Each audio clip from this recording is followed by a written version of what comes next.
CNE news में आप सभी का स्वागत है और अब लेते हैं खबर विशेष की ये खबर। हरियाणा के मुख्यमंत्री मनोहर लाल ने आज चंडीगढ़ में आयोजित राज्य स्तरीय कार्यक्रम में मुख्यमंत्री परिवार समृद्धि योजना के 3,14,446 लाभार्थियों को 5.33 करोड़ रुपए की प्रीमियम राशि सीधे उनके बैंक खातों में डालकर उन्हें लाभान्वित किया।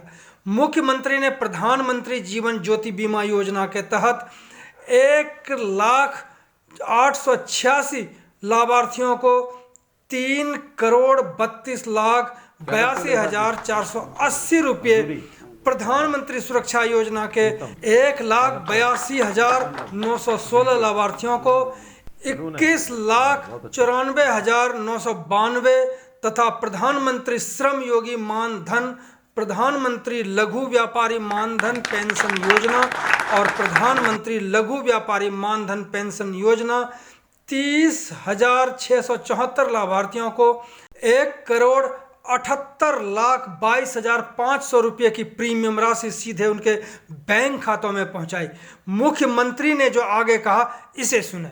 आज का दिन बहुत ही मैं समझता हूं कि ऐतिहासिक दिन इस मायने में है कि जो सोच लेकर के हम पहली टर्म में 2014 में जब सत्ता में आए थे, उसी समय से जो टारगेट था, जो लक्ष्य था, एक कल्याणकारी सरकार को जो गरीब समाज है, जो निम्न आय वर्ग का समाज है, उसको किन किन योजनाओं के माध्यम से आगे बढ़ाया जा सकता है।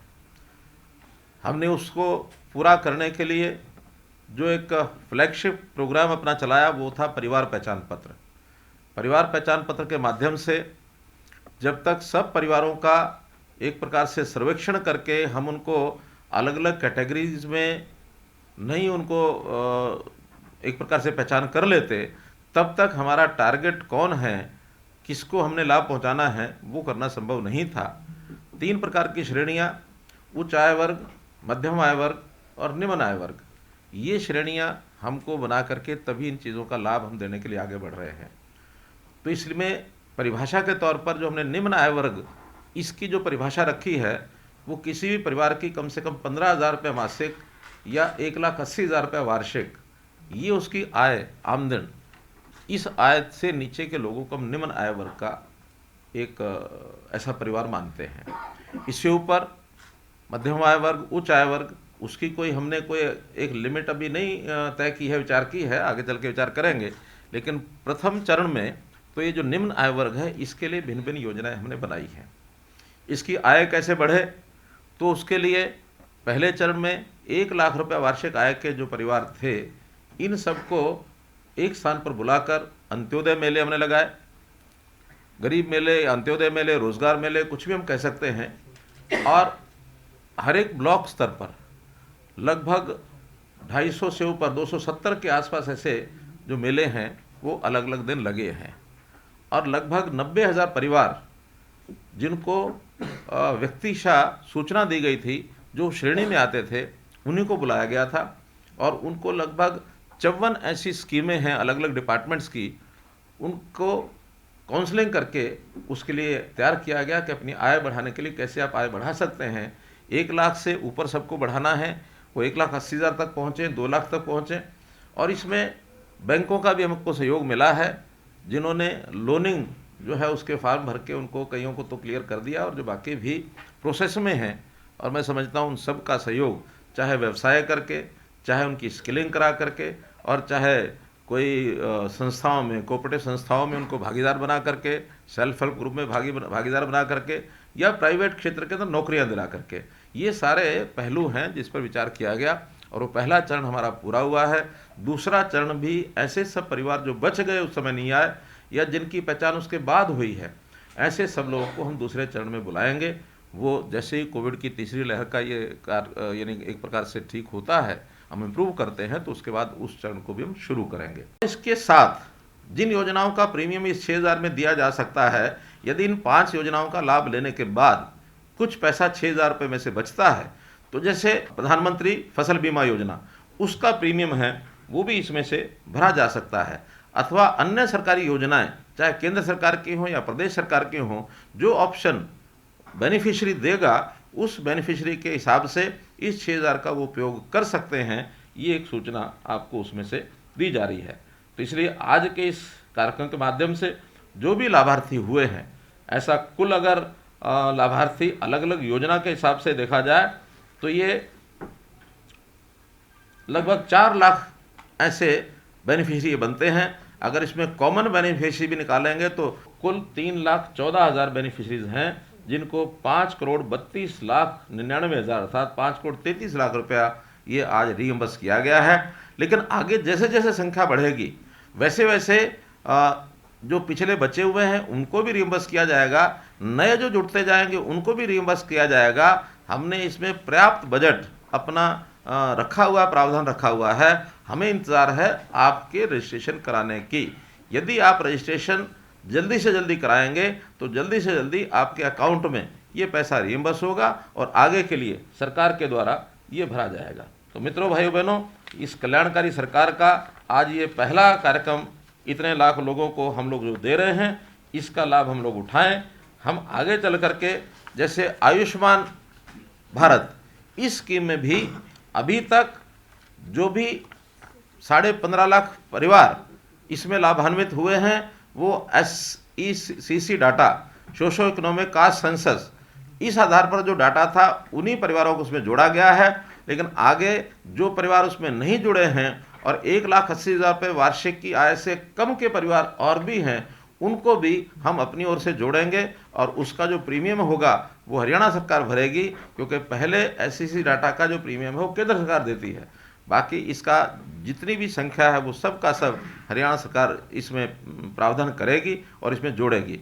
कुछ कैटेगरीज इसके अतिरिक्त भी हमने, चाहे वो आय उसकी 1,80,000 से ऊपर भी होगी, लेकिन कुछ कैटेगरीज को उसमें शामिल किया गया है। चाहे उसमें हमारी आंगनवाड़ी वर्कर्स हैं, चाहे हमारी आशा वर्कर्स हैं, अथवा हमारे नंबरदार हैं, अथवा हमारे पत्रकार बंधु हैं, ऐसे सब लोगों को उसमें जोड़ा गया है। तो वो लोग भी इसमें लाभ प्राप्त कर सकेंगे। लोगों को 18 साल से लेकर के और 40 साल तक ये प्रीमियम अपना देना होता है। इसकी प्रीमियम की दर 18 साल आयु के बाद 55 रुपये और 40 वर्ष की आयु होने पर 200 रुपये, हर वर्ष अलग अलग इसकी दर है। ये कंटिन्यूटी में है।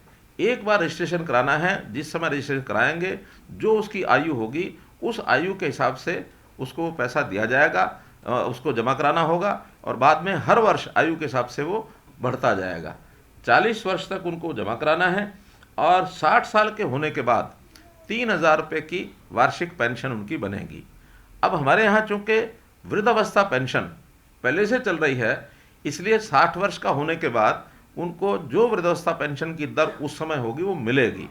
हम प्रावधान ये कर रहे हैं कि 60 साल का होने पर जो वृद्धावस्था पेंशन के लाभार्थी हैं वो जो पेंशन उस समय ले रहे होंगे 3,000 या वो पेंशन जो अधिकतम होगी उस समय वो मिलेगी। क्योंकि इस 3,000 में तो अभी निश्चित है, हो सकता है नई योजना में ये 3,000 से ज़्यादा की भी कोई नई योजना बन सकती है, लेकिन आज 60 साल होने पर 3,000 या जो हरियाणा सरकार की अधिकतम पेंशन है वो मिलेगी।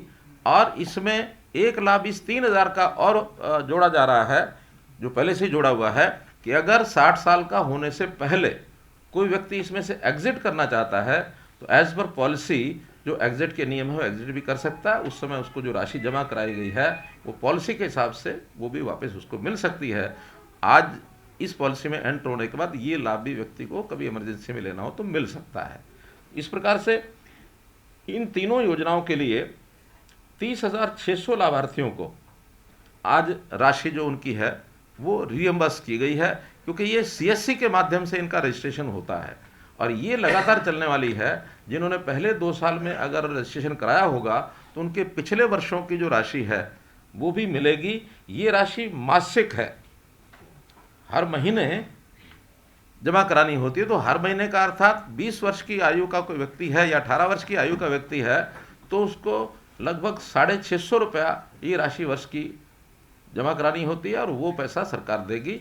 और अगर 40 वर्ष का हो गया है तो उनको 2400 रुपया ये साल का देना होता है। तो 2400 रुपया वो जो प्रीमियम है वो सरकार देगी तो इस नाते से आज जो पैसा रीइंबर्स किया गया है, लगभग 5.5 करोड़ रुपया ये राशि दी गई है।